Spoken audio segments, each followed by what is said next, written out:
إنما جعل الإمام ليؤتم به أو كما قال رسول الله صلى الله عليه وسلم إن الله وملائكته يصلون على النبي يا أيها الذين آمنوا صلوا عليه وسلموا تسليما اللهم صل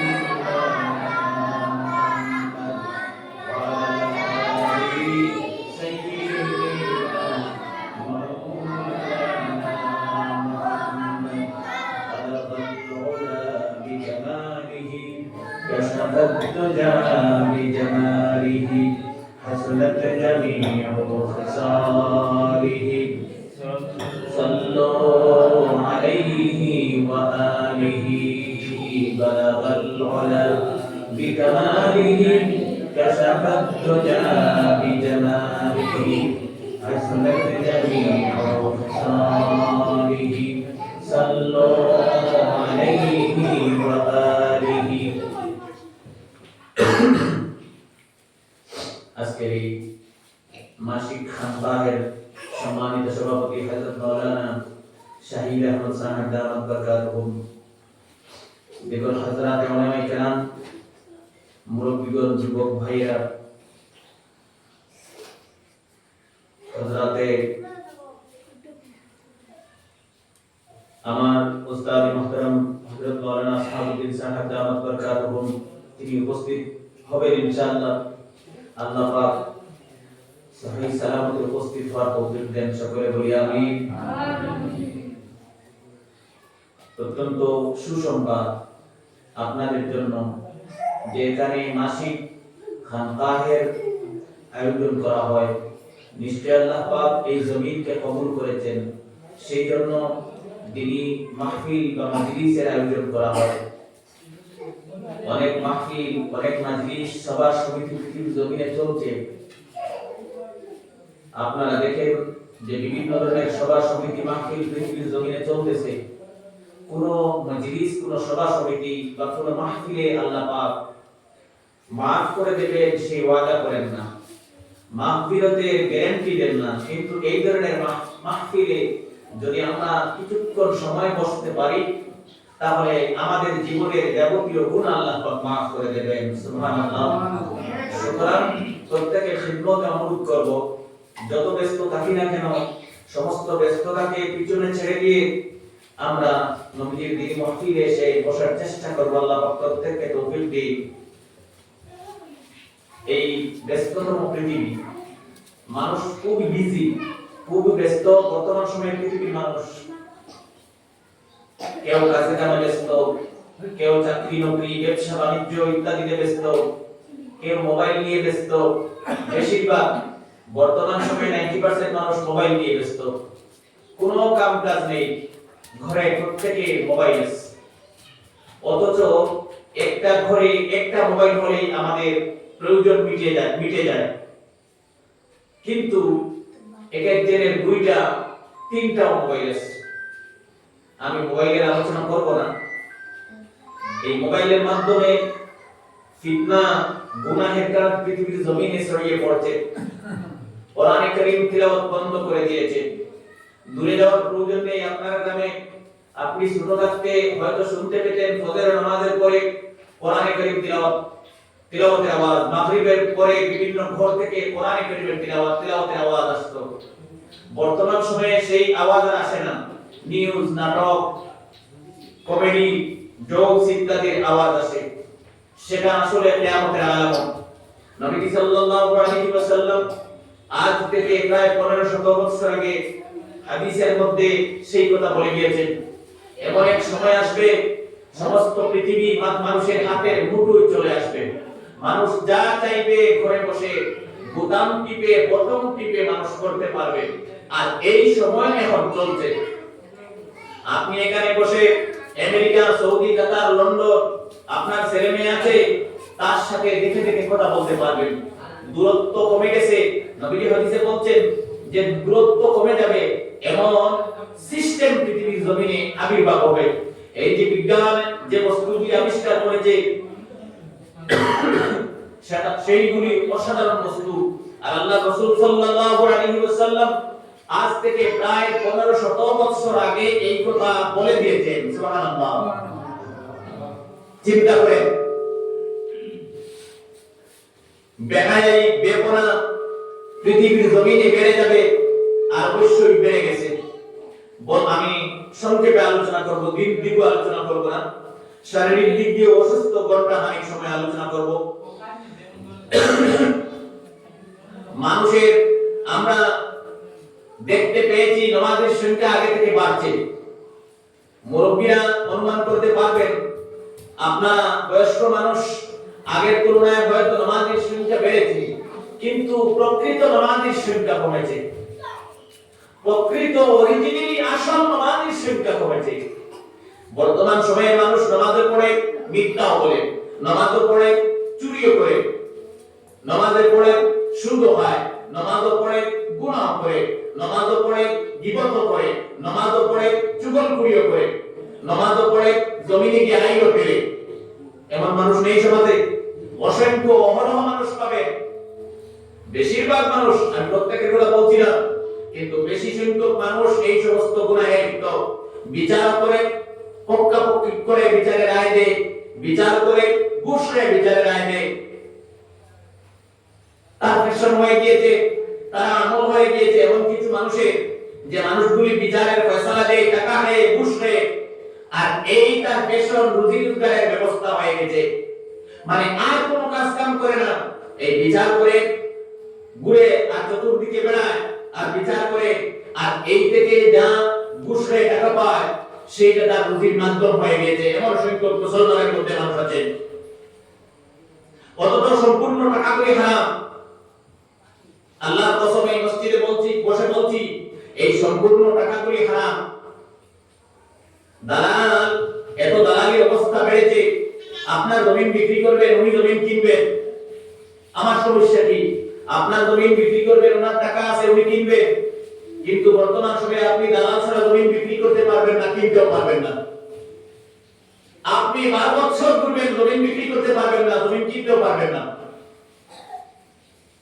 মানে মুসলমানের দিন দিন যত ইলম বাড়ছে, জ্ঞান বাড়ছে, জ্ঞানের প্রসার হচ্ছে, যত দুনিয়া আধুনিক হচ্ছে, যত মডার্নিজমের দিকে দুনিয়া এগোচ্ছে, মুসলমান আমাদের দিন দিন তত অবনতি হচ্ছে। আমরা মনে ভাবতেছি আমাদের শিক্ষা দীক্ষায়, টাকা পয়সায় আমাদের উন্নতি হচ্ছে। হ্যাঁ, বাহ্যিক শিক্ষা দীক্ষায় আমাদের, দুনিয়ার শিক্ষা দীক্ষায় আমাদের উন্নতি হচ্ছে, হারাম টাকা পয়সার দিক দিয়ে আমাদের উন্নতি হচ্ছে। অরিজিনালি আপনি বলতে পারবেন একটা গ্রামে কতজন মানুষের টাকা হালাল আছে? আমি সিনায় হাত দিয়ে বলতে পারবো আমার সম্পূর্ণ টাকাগুলি হালাল। এমন সৎ সাহস আমার নেই।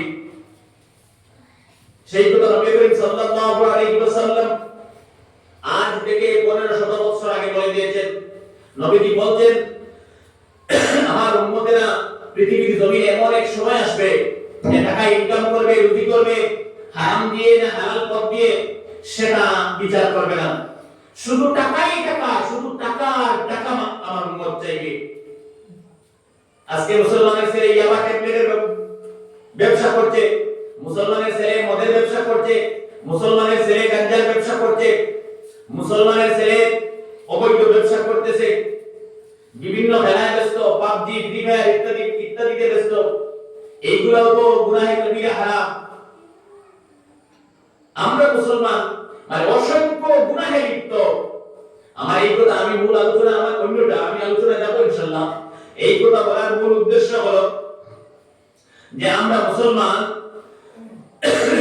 পৃথিবীর জমিনে বর্তমানে পদদলিত, লাঞ্ছিত, বঞ্চিত, নির্যাতিত। মানে আমাদের অবস্থা এই হয়েছে ফুটবলের মতো। আমি অনেক জায়গায় বলে থাকি ফুটবলের মতো। ফুটবল যতক্ষণ মাঠে শান্তি থাকে না। এই টিম চায় এই দিকে গোল দেবে, আর ওই টিম চায় এই দিকে গোল দেবে, মানে ফুটবলে না শান্তি নেই।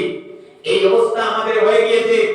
মুসলমানের পৃথিবীর জমিনে কোন দেশে মুসলমান শান্তিতে আছেন? আপনারা এমন একটি দেশ দেখান যে পৃথিবীর জমিনে মুসলমান শান্তিতে আছেন।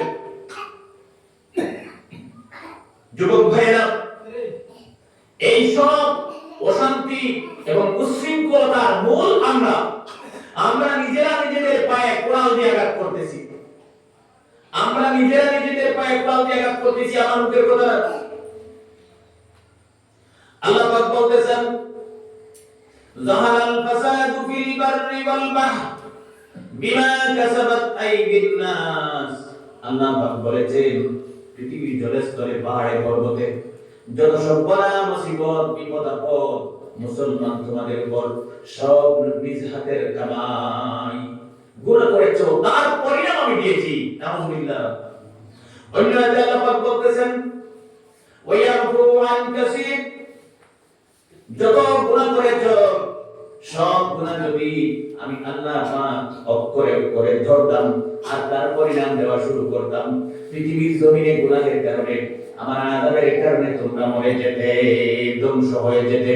সব ধরি নাই, কিছু ধরেছি, আর এর বিনিময়ে বিপদ দিয়েছি, বলা মুসিবত দিয়েছি, অসুখ বিসুখ দিয়েছি, তোমাদের উপর অত্যাচারী জালিম বাদশা মুসল্লত করে দিয়েছি।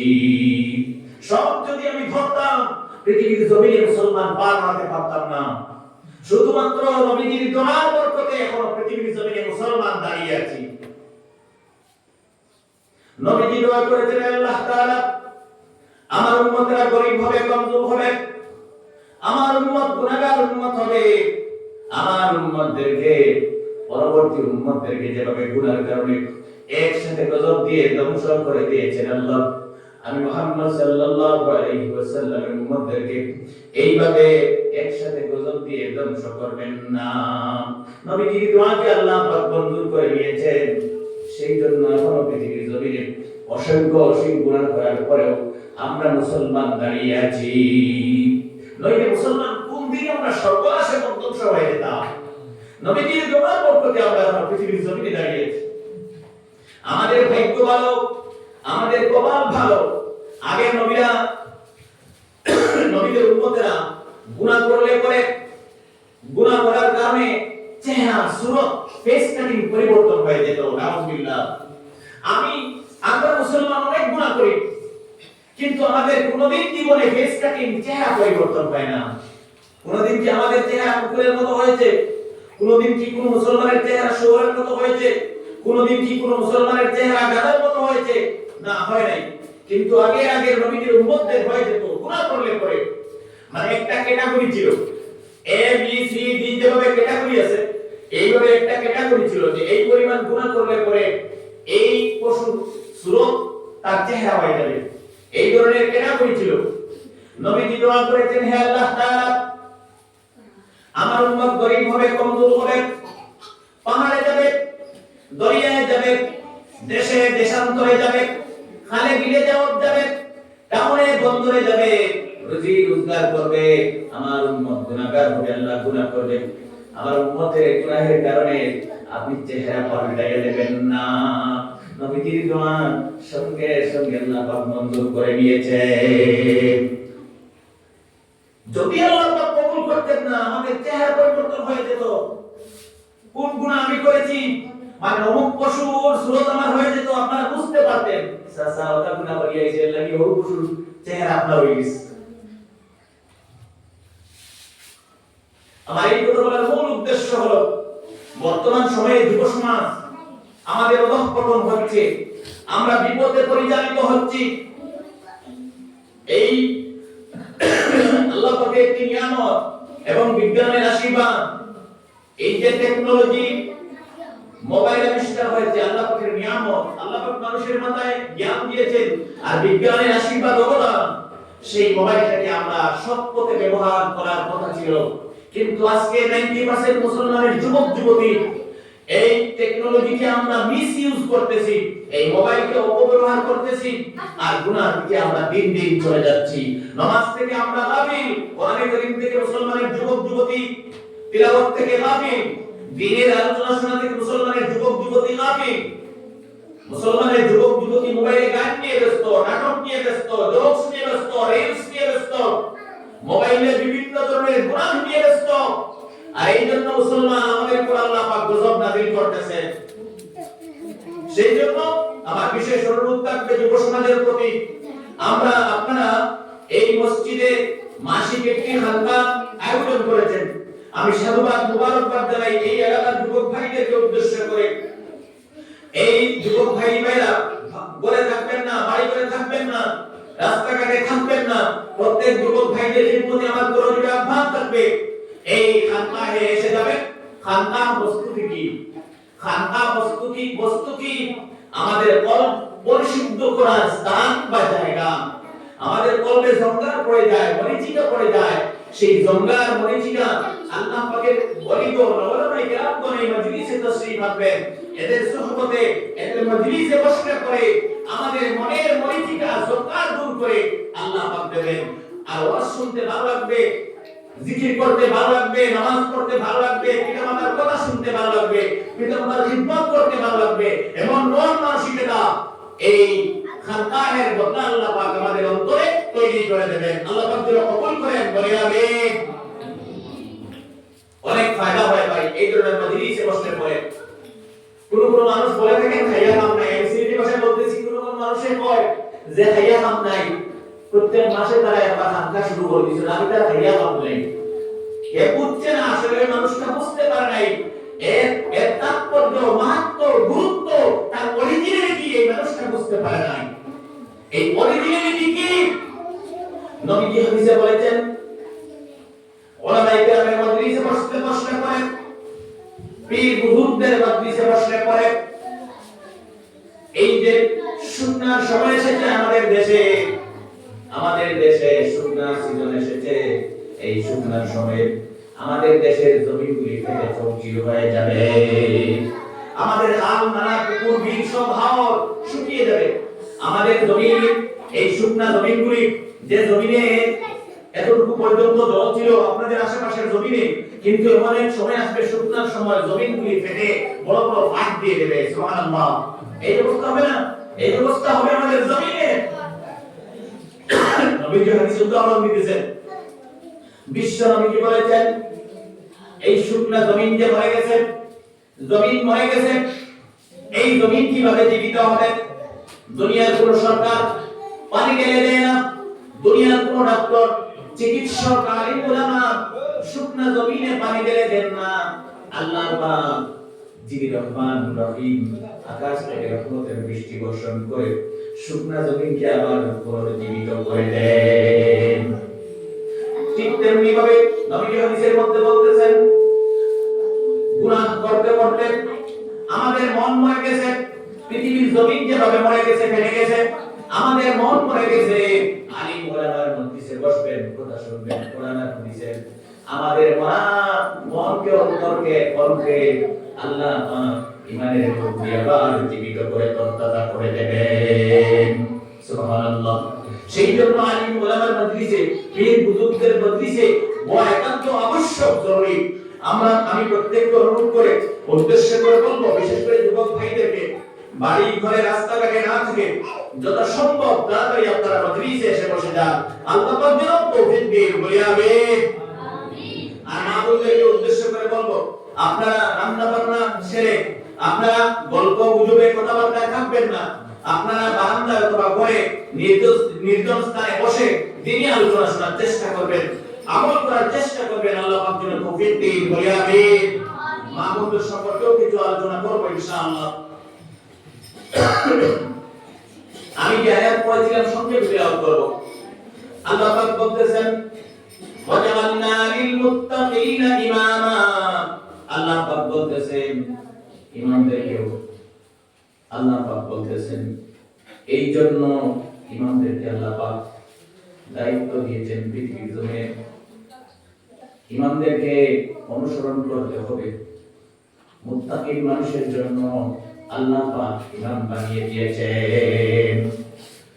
ইমাম আল্লাহ পাক কোরআনে কারীমে বলতেছেন, আমরা যারা মুত্তাকি মানে কি? যারা আল্লাহকে ভয় করে, যাদের অন্তরে আল্লাহ পাকের যারা পরহেজগার মানুষ, আমরা আল্লাহ পাককে ডরাই কিনা না? আমরা সব আল্লাহ পাককে ডরাই। সেই আমাদের জন্য, মুত্তাকি মানুষের জন্য ইমাম নির্বাচন করা জরুরি, মানে ইমাম নির্ধারিত করা জরুরি। আমরা মনে করেন আপনার এলাকায় বা আপনার গ্রামে 50 পরিবার মানুষ মুসলমান মানুষ, এই 50 পরিবার মানুষ মুসলমান মানুষ, আপনারা মুত্তাকি পরহেজগার আল্লাহওয়ালা নবীওয়ালা মানুষ, আপনাদের জন্য একজন ইমাম নির্বাচিত করা জরুরি। যেভাবে আপনারা মসজিদে ইমাম রেখেছেন সেইভাবে ইমাম রাখা জরুরি। কোরআনে কারীমে আল্লাহ পাক বলছেন মুত্তাকি মানুষের জন্য ইমাম নির্বাচন করতে হবে, ইমাম নির্ধারিত করতে হবে, ইমাম রাখতে হবে। নবী করিম সাল্লাল্লাহু আলাইহি ওয়াসাল্লাম বলেছেন, হাদিসের মধ্যে নবীজি বলেছেন, আমি মুহাম্মদুর রাসূলুল্লাহ সাল্লাল্লাহু আলাইহি ওয়াসাল্লাম সমস্ত জীবন বিশ্বনবীর ইমামতির দায়িত্ব পালন করেছেন। এই ইমামতির দায়িত্ব পালন করা সাধারণ ব্যাপার না। আমি এই বিষয়ে আজকে আলোচনা করব। আমরা মনে করে থাকি ইমামতির দায়িত্ব পালন করা তুচ্ছ ব্যাপার, সাধারণ ব্যাপার, মানে ইমাম সাহেবকে কেউ পাত্তা দেন না, গুরুত্ব দেন না, ইজ্জত দেন না, সম্মান দেন না, দাম দেন না। ইমাম বস্তুটি কি, ইমাম সাহেবকে আজকে এই বিষয়ে আলোচনা করব। অনেক সময় আমরা নাউজুবিল্লাহ বলে থাকি কোন মানুষ যার নাই ইমামতি, যার নাই কোনো গতি, তার জন্য ইমামতি। কি কথা বলতেছেন আপনি, কি বুঝতে পারতেছেন? বিশ্বনবী হযরত আয়েশা রাদিয়াল্লাহু তাআলা আনহা, হযরত আয়েশা সিদ্দিকা রাদিয়াল্লাহু তাআলা আনহা থেকে নবীর হাদিস বর্ণনা। হযরত আয়েশা সিদ্দিকা বলতেছেন বিশ্বনবী সমস্ত জীবন ইমামতি করেছেন। শুধু বিশ্বনবী হযরত আদম আলাইহিস সালাম থেকে আমাদের নবী মুহাম্মদুর রাসূলুল্লাহ সাল্লাল্লাহু আলাইহি ওয়াসাল্লাম পর্যন্ত যত নবী বা পয়গম্বর দুনিয়ায় এসেছেন, तमाम নবী বা পয়গম্বর ইমামতির দায়িত্ব পালন করেছেন। আর যদি আমি ইমামতি বস্তুটিকে ইহানত করি, মানে অসম্মানী করার চেষ্টা করি, যে যার নাই কোনো গতি তার জন্য ইমামতি, মানে অসম্মান করার জন্য বলে থাকি, তাহলে শুধু ইমাম সাহেবকে বেইজ্জত আর অসম্মান করা হবে না, तमाम নবীদেরকে এমনকি মুহাম্মদুর রাসূলুল্লাহ সাল্লাল্লাহু আলাইহি ওয়াসাল্লামকে বেইজ্জত আর অসম্মান করা হবে। নাউযুবিল্লাহ। এই মানুষটি ইমাম থাকবে না। যুবক ভাইরা, ইমামতি বস্তুটি সাধারণ বস্তু না, অনেক ভালো কাজ করেছেন। ইমাম সাহেব নির্বাচন করেছেন, ইমাম সাহেব মসজিদে রেখেছেন। এই কথা, এই অর্থ, এই জিনিসটি প্রমাণ করে যে এলাকায় ইমাম সাহেব আছেন, যে মসজিদে ইমাম সাহেব আছেন, ইমাম সাহেব রেখেছেন যারা, ইমাম সাহেব রাখা, তার মানে এই জিনিসটার প্রমাণ দেয় এই এলাকার মানুষ মুত্তাকি, এই এলাকার মানুষ পরহেজগার, এই এলাকার মানুষ আল্লাহওয়ালা। আমার কথা মতো না, কোরআনে কারীমের আয়াতে কারীমা মতো, আল্লাহর পাকের কোরআনে কারীম মতো, যে এলাকায় ইমাম সাহেব আছে, যে এলাকার মসজিদে ইমাম সাহেব আছে, এই এলাকার মানুষ মুত্তাকি, পরহেজগার, আল্লাহওয়ালা, নবীওয়ালা। সুবহানাল্লাহ। যুবক ভাইরা, ইমামতির দায়িত্ব সাধারণ ব্যাপার না। নবীজি একদিকে ইমাম ছিলেন, শুধু ইমাম না, নবীজি নবীদের ইমাম ছিলেন। বিশ্ব নবী জনাব মুহাম্মদুর রাসূলুল্লাহ সাল্লাল্লাহু আলাইহি ওয়াসাল্লাম যখন মক্কা মুকাররমা থেকে মেরাজে যাওয়ার জন্য নবীজি বুরাকে উঠলেন, নবীজি সর্বপ্রথম বাইতুল মুকাদ্দিসে চলে গেলেন, আর तमाम নবীদের জামাতের ইমামতি বিশ্ব নবীজি করেছেন। সাইয়্যিদুল মুরসালিন বলা হয় নবী করিম সাল্লাল্লাহু আলাইহি ওয়াসাল্লাম কে ইমামুল মুরসালিন। নবীজি নামাজের ইমামতি করলেন, আবার বুরাকে উঠলেন, নবীজি আকাশের দিকে উত্তোলন করতে শুরু করলেন। নবীজি সপ্তম আকাশ অতিক্রম করে সিদরাতুল মুনতাহায় চলে গেলেন। সিদরাতুল মুনতাহা থেকে নবীজি আল্লাহ পাকের আরশ আজিমে চলে গেছেন। লম্বা ঘটনা, আমি সেই দিকে যাব না।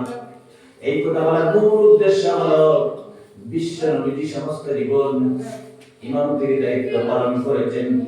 ইমামতির দায়িত্ব বস্তুটা সাধারণ বস্তু না, কিয়ামতের দিন আল্লাহ পাক বলেছেন ইমাম সাহেবদের সাথে সমস্ত হামসায়ের মানুষকে আল্লাহ পাক কিয়ামতের মাঠে তুলবে, কেউ ছুটে যেতে পারবেন না। ইমাম সাহেব সহ এক এক হামসায়ের মানুষকে কিয়ামতের মাঠে আল্লাহ পাক তুলবেন। সুবহানাল্লাহ। আল্লাহ পাক ইমাম সাহেবকে প্রশ্ন করবেন, তুমি অমুক মসজিদে ইমাম সাহেব ছিলেন, কি হক আদায় করেছো? উনি যদি যথাযথ হক আদায় করে থাকেন জবাব দিতে পারবেন, আল্লাহ পাক জান্নাতের ফয়সালা করে দেবেন। হামসায়ের মানুষকে প্রশ্ন করবেন, ইমাম সাহেব মসজিদে ছিলেন, কি দায়িত্ব পালন করেছো? যদি হক দায়িত্ব পালন করে থাকেন কিয়ামতের দিন জান্নাতের মেহমান আল্লাহ পাক বানিয়ে দেবেন। শুধু মসজিদে ইমাম রাখলেন আর বাচ্চাদেরকে পড়াইলেন আর টিফিন দিলেন আর টাকা দিলেন, সেই দায়িত্ব পালন হবে না। কিয়ামতের দিন প্রশ্ন করা হবে। ইমাম প্রত্যেক মসজিদে ইমাম সহ আল্লাহ পাক হামসায়াবাসীকে কিয়ামতের মাঠে তুলবে। সুতরাং আমার মূল উদ্দেশ্য হলো মসজিদে ইমাম রেখেছেন, ইমাম সাহেবের কোনো অসুবিধা হচ্ছে কিনা না, মসজিদ সুন্দরভাবে পরিচালিত হচ্ছে কিনা না, মসজিদে বাচ্চারা পড়াশোনা করতেছে কিনা, মসজিদে নামাজের ব্যবস্থা আছে কিনা, মসজিদে ওযুখানার ব্যবস্থা আছে কিনা, মসজিদে মানুষ প্রস্রাব পায়খানার ব্যবস্থা আছে কিনা, মানুষ যাতায়াতে কোনো অসুবিধা হচ্ছে কিনা, সমস্ত কিছু এই হামসায়ের মানুষের দেখা ওয়াজিব। শুধু ইমাম সাহেব রাখলাম আর দেখা দিলাম, পয়সা দিলাম, ওই তো না।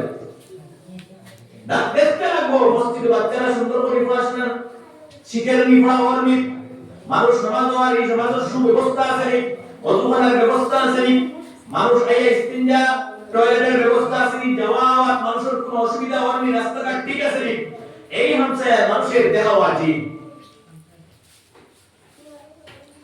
সুতরাং যুবক ভাইয়েরা আরেকটি কথা বলবো,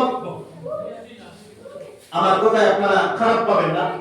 আমরা ইমাম সাহেবদের যে মাসিক পারিতোষিক যেটা দেই, মানে স্যালারি বেতন যেটা দেই, ভাতা বলতে পারেন যেটা দেই, একদম নিম্ন আমরা দেই। যে ইমামতির দায়িত্ব সাইয়্যিদুল মুরসালিন ইমামুল মুরসালিন মুহাম্মদুর রাসূলুল্লাহ সাল্লাল্লাহু আলাইহি ওয়াসাল্লাম পালন করেছেন, সেই ইমামতির মূল্য কি টাকা দিয়ে পাওয়া যাবে? আল্লাহর কসম, সমস্ত দুনিয়া একদিকে আর ইমামতির দায়িত্ব আরেকদিকে। সুবহানাল্লাহ। কিন্তু আমরা ইমাম সাহেবদেরকে অনেক ঠকতেছি। আমি শুধু আপনাদেরকে বলতেছি না, আমরা বিশেষ করে আমাদের এই উপমহাদেশ ভারত বাংলাদেশে আমরা ইমাম সাহেবদেরকে অনেক ঠকতেছি। আল্লাহর কসম, কিয়ামতের দিন ধরা পড়ব, হাসরের মাঠে আমরা ধরা পড়ব। যুবক ভাইরা একদম নরমাল ভাবে ধীরে ধীরে সুস্থ মস্তিষ্কে চিন্তা করে আপনারা বিবেচনা করে বলবেন, ইমাম সাহেবদের যদি এক মাস হলে আপনি ছুটি, আর ও গ্রামের বেকুনে একজন সাধারণ মানুষ পাঞ্জাবি লাগাইয়া, দাড়ি লাগাইয়া, টুপি লাগাইয়া ইমাম সাহেবের কথা হতো আমি অমরি কইয়া, আমি জানি না কত মসজিদে বল কইয়া কইয়া, আমি জানি না আপনারা ওই কোন ইমাম সাহেব আমরা বিয়ে দিছে, এটা কোনো মাত নাই। মনে হয় সয়াদা বলে ইমাম সাহেব এক মাস হলে ছুটি, আর ও গ্রামের কেউ করে এই মেসাব না না মেসাব যায় যেটা আপনি নামাজ পড়ো তোমরা সয়াদা নয়, এই সয়াদা দেন মাস হতে না পারি, হ্যাঁ তাম কইয়া আমার স্কুলের বেতন আছে লম্বা বেতন জানেন, পরে রবার আছে মাই প্রিয়মাতে মানুষের ঘর তখন আমরা উঠি, পরে রবার আছে, পরে এক্সট্রা অন্য লাইনে আর পয়সা আছে, কই পাবো না হালাল পয়সা, এরপরে ওয়াজন আছে 12 মাস ওয়াজ ইত্যাদি থাকে। এরপরেও যদি কোনো মানুষে আমার আজকে ওই 500 টাকা দেয়, হাসাও আমি দিতে পারতাম না, কমাইয়াও 80-90 লাখ টাকা দিতাম, কিন্তু এরপরেও যদি হাসাও কইয়া আপনি যদি 500 টাকা ওদের মানে দাঁড় দেন, আমি দিন করে আমি আল্লাহ ওয়াস্তে দেই, তে দেই যে আমি আর ওই রাস্তায় এই বলি দিতাম। মানে এই অবস্থা যদি আমার হয়, তো 6000 টাকা দিয়ে আমি যদি কল্পনা হয়ে পাই না, আল্লাহর কসম এই মসজিদে বসে ইমাম সাহেবরা চলেন কিভাবে, আমরা খালি বলি আল্লাহ পাকে বরকত দিলে এই ইমাম সাহেব বলুন কইছেন আনা তুমি এই সালাত ইমামতি করো, আল্লাহ আল্লাহ করো, নামাজ পড়ো, তুমি তোমার সালাত আমি 1000 টাকা দিব, কি লাভ? হাওয়া পারে মাপ পাইবা আর ইমাম সাহেব বলল টাকা আল্লাহ পাকে বরকত দেয় আল্লাহ না তুমিও বলো না আল্লাহ পাকে তোমার টাকা বরকত দিব আর এই কথা বুঝাইতেছে ইয়া সব সময় আমরা জুলুম করি আর সিতম করি আর আমরা ইমাম সাহেব বলে যদিও ইমাম সাহেব বল বা বিশেষ করে ওলামা কেরাম বল টাকা পয়সার লোভ লালসার প্রতি লালায়িত না লোভী না কিছু একসঙ্গে থাকতে হবে কিন্তু বেশিরভাগ ওলামা কেরাম টাকা পয়সার প্রতি লালায়িত না লোভী না লালসিত না কেন ইমাম সাহেবের মধ্যে বিশেষ করে আলিমদের মধ্যে মাল্টিপল স্কিল আছে ট্যালেন্ট আছে আমি বুঝাইতেছি এই কথা মাল্টিপল স্কিল এবং ট্যালেন্ট আছে যে কোনো প্লেটফর্ম আপনি নিয়ে দেন মানে যে কোনো জায়গা নিয়ে দেন যে কোনো কাজ নিয়ে দেন ইমাম সাহেব বল হিরো জিরো ইন্ডা কোনো জায়গা মানে যে কোনো কাজ নিবা সব কাজ পারবে আমারও আপনি কম্পিউটার চালানি দেই আমার ওকে খবর নাই মোবাইল চালানি দেই আমার ওকে খবর নাই ফোড়ানি দেই সবাই সারা পাঁচটা মু ফোড়ান দেই সারা পাঁচটা মু দান দাও দেই পারমু রুয়ান দেই আমাকে গুগলি এর দিতে পারে কুদাল মারা তো পারমু রোবার কাটাও জানি বাস কাটাও জানি বান্ডিল কাটাও জানি এক দুটার পরে এমন করে মানুষের বিপদ পাইলে বুঝতা সন কাটাও জানি কিনা না পারলাম সব পারি মানুষ তো মানুষ সব পারি এই কথা বুঝাইতেছি আর এই যে ইমামতির দায়িত্ব বাদ দিয়া আমি একবারে গরু ভাষায় বুঝাইতেছি আর অথবা মাদ্রাসায় যেটা হুজুর বলে কওমি মাদ্রাসা চালাইতাম ও এরাম করি আমরা বাপ এরা যখন তিন মানসুল্লাহ আমরা দেখি আল্লাহ মুসল মসজিদে বইয়া বইয়া বেশিরভাগ মানুষে তিন মানসুল্লাহ দেখে এবং ঘৃণা করে হাইয়া হাম নাই আগুন না সাইরো বাংলা লইয়া রুয়ার দিয়ে এগুলো বাইরে গেলাম এরা যদি বারোই না তো ঢুকেও আপনার সমস্ত দান হারিয়ে ফেলাইয়া ফ্ল্যাগে ডুবাই আল্লাহ পাকে গজব দিয়ে দিব গিয়া এরা যদি আপনার সুপারি থেকে 2 গাছ 1 গাছ দেই না আল্লাহ পাকে গজব দিয়ে আর সুপারির বাগান ধ্বংস করে দেব ওর সরকার বন্ধ আল্লাহ পাকে গজব বন্ধ হয়ে যাচ্ছে সুবহানাল্লাহ কিন্তু আমরা কওমি মাদ্রাসা দেখলে এগুলো মানুষ জ্বলে এরা সামনে বাইরে এগুলো মানুষ জ্বলে ও যেটা মাদ্রাসা হুজুরকে কওমি মাদ্রাসা দাঁড়াইতে আর বুঝাইতে আমি বুঝাইতে ভুল হইয়া এরা এই সমস্ত কাজ বাদ দিয়া তারাই বাজারে গিয়ে ফুটপাত বিক্রির ফান দোকান লইয়া বইতা মাসে 50-60 হাজার টাকা ইনকাম হইল তারপরে কত বাজারে গিয়া 50-60 হাজার টাকা ফান বসে এখানে ভাই হ্যাঁ কি যখন দুমদাম ফান বিক্রি হয়ে দেখি ওখানে দোকান গিয়া এই কথা এই জিনিস এই বস্তুটির প্রমাণ করে ওলামায়ে কেরাম মসজিদের ইমাম সাহেবগণ টাকা পয়সার প্রতি লোভী না লালসিত না শুধুমাত্র আল্লাহ পাকের ভয় অন্তরে নিয়ে বিশ্বনবীর মহব্বত অন্তরে নিয়ে মসজিদ মাদ্রাসায় পড়ে আছেন দ্বীনের খিদমত করবে এই উদ্দেশ্য নিয়ে মসজিদ মাদ্রাসায় পড়ে আছে হ্যাঁ দুনিয়ার কাজ চালাইতে গেলে পেট টানতারও আছে স্ত্রী টানতারও আছে ছেলে মেয়ে টানতারও আছে মা বাপ টানতারও আছে এরা মুখ হারিয়ে রাখবে না এরা আমার সুবহান দেওয়া ঔষধ পত্র দেওয়া লাগবে ও ব্যবস্থা হার আপনারা করিয়ে দিতা যাতে মানসম্মত গুণসম্মত এরা এক পরিমাণ আমরা প্রত্যেকে এই বছর মানে হাদিয়া দিতে পারি না কিয়ামতের দিন কি বলবো দোকান বুঝাইতেছি আর আমি উচ্চতি বাইরে দেব গিয়া বড়াই দেন বেরিতে দেন সিংলাও দেন বাইন উচ্চতার বেড়া পুরাও না বলতো সি বেড়া সিটা বাইন উচ্চতা আমি বুঝি মুখি আল্লাহ আমি মানুষের বুঝাইছি আমার কথা মানছেন না আমার কি ক্যাপাসিটি দিছিলাম ভিডিও বানাইতাম আমি তো মানুষের বুঝাইছি মানুষ আমার বলছেন আমার কি করা সুতরাং যুবক ভাইরা মাদ্রাসাকে গুরুত্ব দেবেন মসজিদকে গুরুত্ব দেবেন আলিম ওলামাদেরকে হাফিজদেরকে সম্মান দেবেন গুরুত্ব দেবেন আচ্ছা বলতে বাবা বল মাকে আল্লাহ বাবা কোন মাকে না আপনারা আমার কাছে বলতে ওরা দাবাড়ি মাদারকা কামি করতে এখন স্কুল চলে এখনটা স্কুল মাস্টারে আর বাবা দুর্গা পয়সা মাসিক বেতন আছে নি হ্যাঁ একবারে হোক বা খুশি হইয়া হইয়া মানে প্রাইভেট স্কুলে ভর্তি হলেও মাসে কত দেওয়া লাগে 500 আছে কমান কেজি 1 আর কেজি 2 করে 300 এটা বাদ দিয়ে 1 থেকে শুরু হইলো কত 500 একবারে টেলাওয়ালা রিকশাওয়ালা দিন মজুর মেঘালয় গিয়া পয়দা কাটন মিজোরাম তা কই নৌ পেটে দান ছেলে মেয়ে ভর্তি হইলো খরচ হয় পয়সা দিতে কোনো অসুবিধা হয়নি আলহামদুলিল্লাহ বাবা আমার বাবা আমি তো ওয়াজ খালি আউইবাদ করে কিনা করতে হয় কিসা কাহিনী দিয়া ওয়াজ আর ঘটনা ঘটনা কইয়া আন্দাজি হোক দিয়া হোক দিয়েছে সিটিয়ে আবাসনি না কেবল প্রাইভেট স্কুলে টাকা দিতে অসুবিধা হয়নি বড় গেটবাস দিলেন 2-3 বছর আগে ভাই আমি যে কোটি বিদেশ যদি দেই না বেটা আমার দোয়া দেই বলি ইনো প্রমাণ আছে কিন্তু ইনো প্রমাণ আছে ও মসজিদে মাত্র 70 টাকা বেতন সরাসরি আছে দেন না এটা নাই প্রমাণ হ্যাঁ কিন্তু ও বেটা 500 টাকা দিয়ে ওটা স্কুল পড়াইতে পারে কেন মসজিদে এরামি করছে আলিম করে এরামি করছে অবহেলা করছে ইমামত কোনো মূল্য নাই ভ্যালু নাই মাদ্রাসার কোনো ভ্যালু নাই মূল্য নাই ইগান আমরা করি আর না নবীজির হাদিস ফলে নবীজি বলেছেন মিজানাত জামাত উম্মতিদ দুনিয়া বিশ্ব নবীজি বলেছেন আমার উম্মত যখন দুনিয়াকে গুরুত্ব দেবে শুধু টাকা টাকা বলে দুনিয়ার পিছনে যখন মানুষ পড়বে দৌড়াবে নবীজি বলেছেন নুজিরাত বিনহা হাইবাতুল ইসলাম আমার রক্ত মুবারক যারা দান মুবারক শহীদ করে দিয়ে ইসলাম আমার উম্মতের হাতে আমি আমানত রেখে গেছি সেই দ্বীনের মান মর্যাদা সম্মান আমার উম্মতের অন্তর থেকে কমে যাবে দ্বীনের মান মর্যাদা এখন আমার কাছে আসেনি আছে এটা সারা সহজ মুকো সহজ মুকো অন্তর আসলে দ্বীনের মান মর্যাদা আমরা তেমন নাই আছে 10% 90% নাই গেছে 90% নাই গেছে এখানে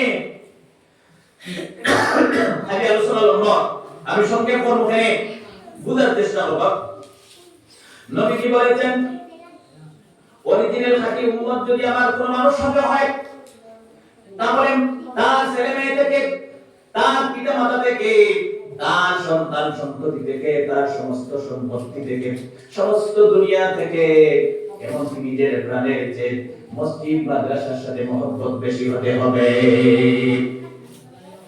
আসেনি গালের মায়া হ্যাঁ মানে সারা দুনিয়া থেকে ছেলে মেয়ে থেকে মা বাপ থেকে বুয়াবুড়ি থেকে দুনিয়ার সম্পত্তি থেকে আমার জান থেকে মায়া উত্তরিব মসজিদ মাদ্রাসার লোকে বেশি তাহলে অরিজিনাল খাঁটি উম্মত মানে অরিজিনাল খাঁটি মুসলমান এরা আসেনি হলো আছে তাই তো দুনিয়া আছে কিন্তু বেশিরভাগ মানুষের নাই ম্যাক্সিমাম মানুষের নাই আজকে যদি স্কুল স্যারে ম্যাডামে একটা উত্তরে বাড়ি বাড়ি দিই মসজিদের মেসালে যদি বেতারে একটা বাড়ি পড়ে যায় মেসাবা রাস্তা হইবানি মানে বহু সময় চলে তো মসজিদের লাগে আমার মায়া হই দিনের লাগে মায়া হই মাদ্রাসার লাগে মায়া হই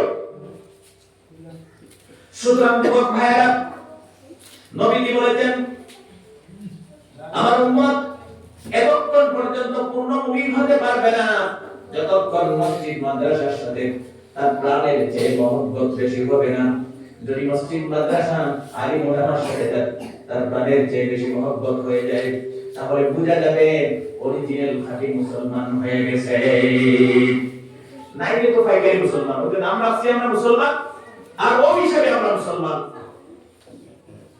আমার মূল উদ্দেশ্য হলো আলিম ওদের মূল্যায়ন করতাম মর্যাদা দিতাম মসজিদ মাদ্রাসারে 1 নম্বর লিস্টে রাখতাম 1 নম্বর সিরিয়াল নাম্বার 1 আমরা রাখতাম কওমি মাদ্রাসা থেকে মানুষ আফসোস করে মানে ইশিস করে আর আইস্টাইস করে এই রকম করতাম না দিন বিধি যাইবো যতদিন এইগুলা বিধিত থাকবো আল্লাহর কসম দিন বিধিত থাকবো যেই দিন এইগুলা নাই মনে করবেন এই জমিনে দিন থাকবে না আমাদের অবস্থা স্পেনের মতো হবে আমাদের অবস্থা আলবেনিয়ার মতো হবে স্পেনের ইতিহাস আপনারা জানেন 800 বছর ইসলামের হুকুমত ছিল সুবহানাল্লাহ এই হিন্দুস্তানের জমিনে যেভাবে 800 বছর মুসলমান শাসন করেছে স্পেনেও মুসলমান 800 বছর শাসন করেছে সুবহানাল্লাহ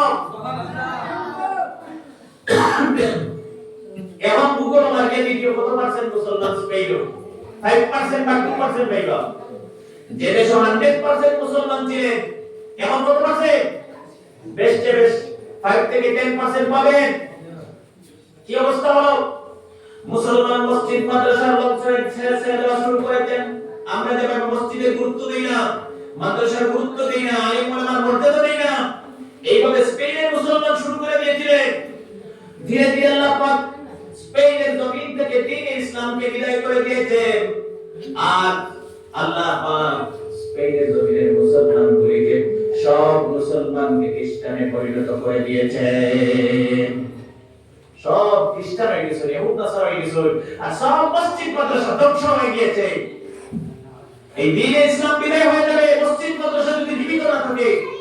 এইগুলাকে শক্ত হাতে মজবুত হাতে আমরা ধরিয়া সামালিয়া রাখব, আমরা বুকের মাঝে আগলাইয়া আল্লাহ পাক যেন তৌফিক দেন, বলি আমিন। যুবক ভাইরা, এই কথা বলার মূল উদ্দেশ্য হলো বিশ্ব নবীজি সমস্ত জীবন ইমামতির দায়িত্ব পালন করেছেন। নবীজি একদিকে মদিনার রাষ্ট্রপ্রধান ছিলেন, আরেকদিকে ইমামতির দায়িত্ব পালন করেছেন। কখনো কখনো নবীজি জীবিত থাকা অবস্থায় হযরত আবু বকর সিদ্দিক রাদিয়াল্লাহু তাআলা আনহু নবীজি যখন অসুখ হতেন ইমামতির দায়িত্ব পালন করতেন। নবীজি যখন অসুখ হতো মাঝে মধ্যে অথবা মৃত্যুর সময় নবীজি যখন অসুখ ছিলেন তখন নবীজি জীবিত থাকা অবস্থায় হযরত আবু বকর সিদ্দিক রাদিয়াল্লাহু তাআলা আনহু ইমামতির গুরু দায়িত্ব পালন করেছেন। সুবহানাল্লাহ। নবীজির ইন্তেকাল হয়ে গেল। হযরত আবু বকর জীবনের সর্বপ্রথম খলিফা, হযরত আবু বকর মুসলমানের খলিফা হয়ে গেলেন। একদিকে মদিনার রাষ্ট্রপতি হযরত আবু বকর সিদ্দিক রাদিয়াল্লাহু তাআলা আনহু মুসলমানের খলিফা, পলিটিক্যাল নেতা। রাষ্ট্রপতি মানে পলিটিক্যাল নেতা। একদিকে পলিটিক্যাল নেতা মুসলমানের খলিফা, অপরদিকে মুসলমানের হযরত আবু বকর সিদ্দিক রাদিয়াল্লাহু তাআলা আনহু ইমামতির দায়িত্ব পালন করে গেছে। সমস্ত জীবন বিশ্ব নবীর প্রিয় সাহাবী হযরত আবু বকর সিদ্দিক রাদিয়াল্লাহু তাআলা আনহু সমস্ত জীবন মসজিদে ইমামতির দায়িত্ব পালন করে গিয়েছেন। নবীজি বলেছেন, तमाम দুনিয়ার মানুষের নেক আমল যদি এক পাল্লায় তোলা হয় আর আমার প্রিয় সাহাবী হযরত আবু বকর যদি এক দিনের এক মুহূর্তের নেক আমল এক পাল্লায় তোলা হয় হযরত আবু বকর সিদ্দিক রাদিয়াল্লাহু তাআলা আনহু নেক আমল বেশি হয়ে যাবে। সুবহানাল্লাহ। এই আবু বকর একদিকে মদিনার রাষ্ট্রপতি ছিলেন, অপরদিকে সমস্ত জীবন ইমামতির দায়িত্ব পালন করেছেন। সুবহানাল্লাহ। হযরত আবু বকরের খিলাফতি সময় শেষ। হযরত ওমর ইবনে খাত্তাব রাদিয়াল্লাহু তাআলা আনহু হযরত ওমর সমস্ত জীবন তিনি যতদিন দুনিয়ায় জীবিত ছিলেন হযরত ওমর খলিফা ছিলেন মুসলমানের, আর অপরদিকে ইমামতির গুরু দায়িত্ব পালন করেছেন। হযরত ওমর যখন মুসলমানের খলিফা হলেন ইমামতির দায়িত্বটা ইমামতি বস্তুটি আরো বেশি প্রসারিত হলো, আর ইমামদের মর্যাদা বেড়ে গেল, ইমামদের আরো দায়িত্ব বেড়ে দেওয়া হলো। হযরত ওমর রাদিয়াল্লাহু তাআলা আনহুর সময়ে ঐক্যবদ্ধভাবে ইমামদের দায়িত্ব হযরত ওমর বাড়িয়ে দিয়েছেন। হযরত ওমর একদিকে মদিনার রাষ্ট্রপতি খলিফা, পলিটিক্যাল নেতা, অপরদিকে যতদিন তিনি ছিলেন জীবিত সমস্ত জীবন তিনি ইমামতির দায়িত্ব পালন করেছেন। সুবহানাল্লাহ। হযরত ওমর শহীদ হয়ে গেলেন। হযরত ওসমান রাদিয়াল্লাহু তাআলা আনহু খিলাফতের দায়িত্ব পেলেন। 3 নম্বর খলিফা হযরত ওসমান মুসলমানের খলিফা হলেন। তিনি একদিকে পলিটিক্যাল নেতা, মদিনার রাষ্ট্রপতি, অপরদিকে মুসলমানের জামাতের মসজিদের ইমাম। সুবহানাল্লাহ। এখন ইমামতির দায়িত্বটা আলিম করা তো আইছে না, এখন ইমামতির দায়িত্বটা কার তো হইছে? খলিফা হলো তো, কার তো? খলিফা হলো তো। যাই এই দেশের রাষ্ট্রপতি খলিফা, এই ইমাম। সুবহানাল্লাহ। যে যে এলাকার নেতা, এই এলাকার ইমাম সাহেব। আমরা এইদিকে আসলে যাই আমরা এলাকার নেতা না, ইমাম সাহেব নেই, এই তো মানুষ হইবেন। যুবক ভাইরা, এইভাবে হযরত ওসমান রাদিয়াল্লাহু তাআলা আনহু সমস্ত জীবন ইমামতির গুরু দায়িত্ব পালন করে গেছেন। এরপরে লম্বা আলোচনা সংক্ষেপে বলতেছি, হযরত আলী রাদিয়াল্লাহু তাআলা আনহু মদিনা থেকে রাজধানী কুফার মধ্যে স্থানান্তর করলেন, ট্রান্সফার করলেন, রাজধানী পরিবর্তন করলেন। হযরত আলী রাদিয়াল্লাহু তাআলা আনহু যতদিন জীবিত ছিলেন ততদিন তিনি খলিফা ছিলেন, আর অপরদিকে ইমামতির গুরু দায়িত্ব পালন করে গেছেন। সুবহানাল্লাহ। কি আজীব বস্তু, চিন্তা করেন। হযরত আবু বকরের মতো মানুষ পৃথিবীতে আসবেন, হযরত আলী রাদিয়াল্লাহু, ওমর রাদিয়াল্লাহু তাআলা আনহু, জলিলুল কদর সাহাবী হযরত ওসমান জিন্নাহ থেকে বলা হয়, হযরত আলী রাদিয়াল্লাহু তাআলা আনহু আমার এই কথা বলার মূল উদ্দেশ্য হলো আমার যুবক ভাইরা, চার খলিফা হযরত আবু বকর, হযরত ওমর, হযরত ওসমান, হযরত আলী, এরপরে উমাইয়া যুগ শুরু হলো 661 খ্রিস্টাব্দ থেকে 750 খ্রিস্টাব্দ পর্যন্ত উমাইয়া খেলাফত শুরু হলো। উমাইয়া খেলাফতের খলিফা ইমামতির